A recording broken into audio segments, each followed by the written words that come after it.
Это пачатак прэзідэнцкай кампаніі Лукашэнкі, пагражаў Украіне ракетамі.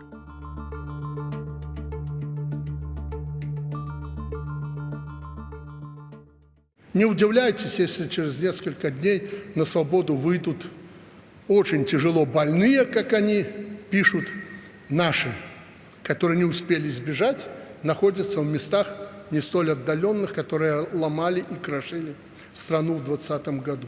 Вызваленне палітвязняў. Пакуль не зразумела, колькі іх будзе ўсіх вызвалена і па якому прынцыпу, па якой логіцы вызваляюць таго ці іншага чалавека. Гэта такі жэст, і пакуль да канца не зразумела, на каго ён накіраваны. Я б прапанаваў версію, што гэта пачатак прэзідэнцкай кампаніі Лукашэнкі, і ён хацеў бы едва трошкі палепшыць, скажем, свой імідж, які вельмі дрэнны вобраз нават у вачах сваіх прыхільнікаў Лукашенко адчувае. Ну і таму вось прэзідэнцкая кампанія гэта спроба неяк гэты вобраз палепшыць. Ці гэта ўдасца, я не ўпэўнены, бо дзеля гэтага патрэбна увогуле некія крокі ў бок лібералізацыі, у бок спынення рэпрэсій, а сітуацыя, калі рэпрэсіі не спыняюцца, калі з'яўляюцца ўсё новыя і новыя палітвязні, вызваленне 10 чалавек, ці колькі там іх можа быць, яна не мяняе тренду, не мяняе становішча сітуацыі, не мяняе ацэнак, якія даюцца ўнутранымі і вонкавымі назіральнікамі. Вот у прыватнасці генеральны сакратар ААН Гутэрыш пакрытыкаваў Лукашенка фактычна падчас сустрэчы з ім у Астане з нагоды парушэння правоў чалавека.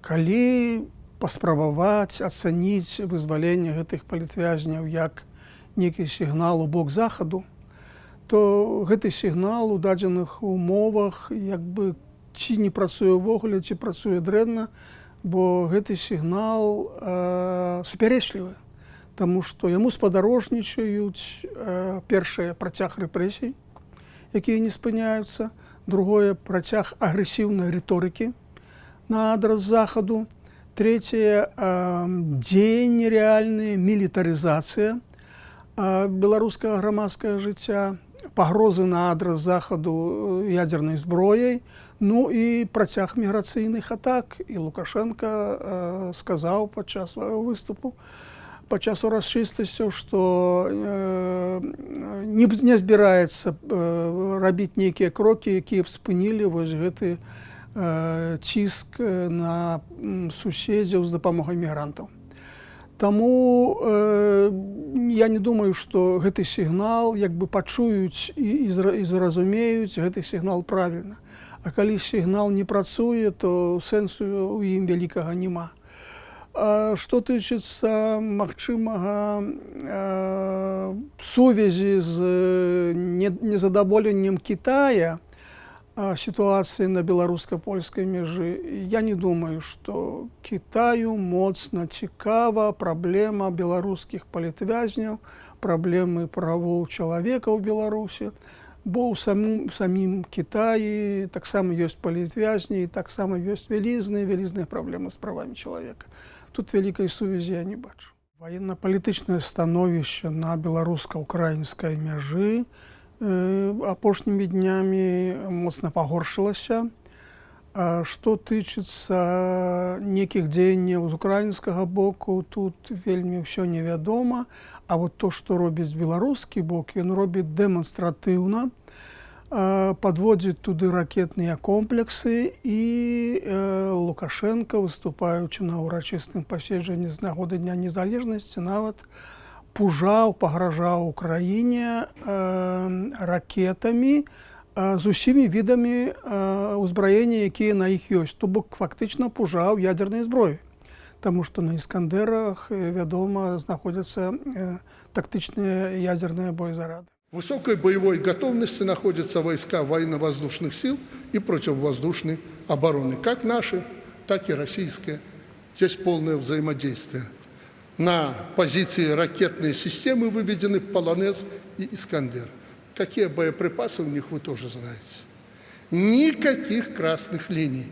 На гэтым тле адбылося вызваленне 5 украінскіх грамадзян, 3 з якіх аб'яўлены былі раней палітвязнямі.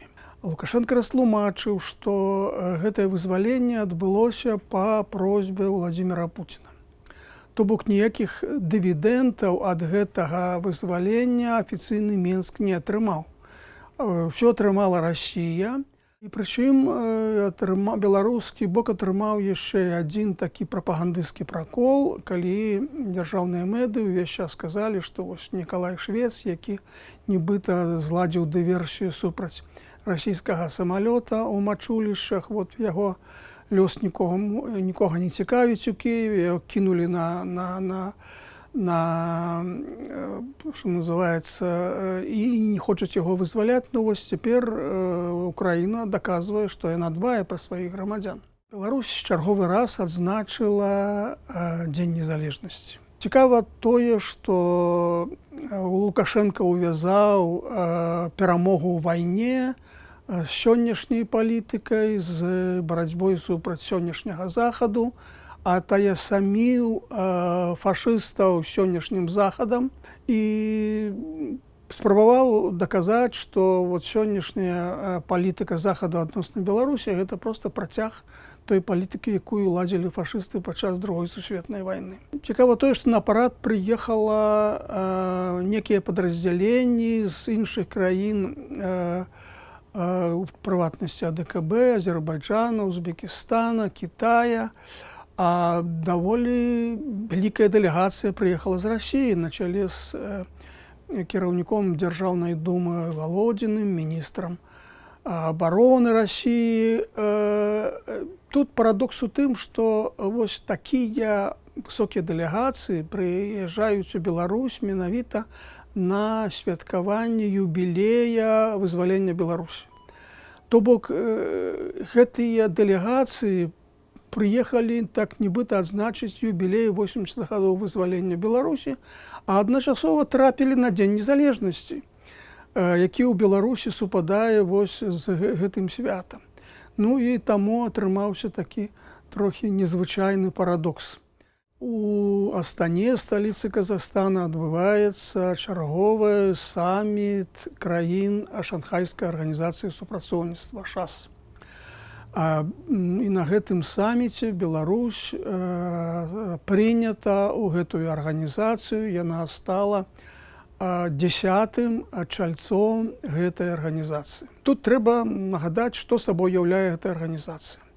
Гэта арганізацыя рэгіянальная, яна аб'ядноўвае краіны аднаго рэгіёну, менавіта Азіі. Яна аб'ядноўвае вельмі розныя краіны. У арганізацыю ўходзяць краіны, якія прадстаўляюць 2 расы, 4 цывілізацыі, 4 розныя рэлігіі. Паміж краінамі, якія ўваходзяць у гэтую арганізацыю, шмат супярэчнасцяў паміж Кітаем і Індыяй, паміж Індыяй і Пакістанам і іншыя супярэчнасці. Таму ім цяжка прымяняць некія супольныя узгодненыя рашэнні. Гэтыя рашэнні і дакументы, якія прымаюцца па выніках саміту, носяць часцей за ўсё такі агульны, дэкларатыўны характар. Арганізацыя займаецца пытаннямі, якія цікавы менавіта тым краінам, якія жывуць у гэтым рэгіёне. Там праблемамі бяспекі, прычым пад бяспекай разумеецца тэрарызм, там ісламскі радыкалізм, ісламскі экстрэмізм, што для Беларусі тэма далёкая, ці, скажам, некія лагістычныя, транспартныя праблемы рэгіёна. Зноў жа Беларусь знаходзіцца ў Еўропе і далёкая ад гэтага рэгіёна. Таму можна казаць, што некіх практычных ваенна-палітычных ці эканамічных вынікаў уступлення Беларусі ў гэтую арганізацыю Беларусь не атрымае. Наступствы хутчэй такія, ведаеце, сімвалічныя ці піяраўскія. Яны даюць спажыў дзяржаўнай прапагандзе казаць, што глядзіце, Беларусь уступіла ў такую крутую арганізацыю. Няма ніякай ізаляцыі міжнароднай, што вось Лукашенко сустракаецца з кіраўнікамі шмат якіх важных краін. Ну, сапраўды, гэта можа быць пляцоўкай для сустрэч, якія ў іншым выпадку маглі не адбыцца. Ну, але зноў жа, сустрэча Лукашенка з іншымі кіраўнікамі, нават візіты Лукашенка ў іншыя краіны не вельмі моцна ўплываюць на эканамічныя адносіны, не маюць нейкіх сур'ёзных эканамічных наступстваў. Так што я асаблівых выснов, асаблівых наступстваў з уступлення Беларусі ў гэтую арганізацыю і нават ад сустрэч Лукашенка з некімі важнымі кіраўнікамі важных краін нічога асабліва Беларусі не дае.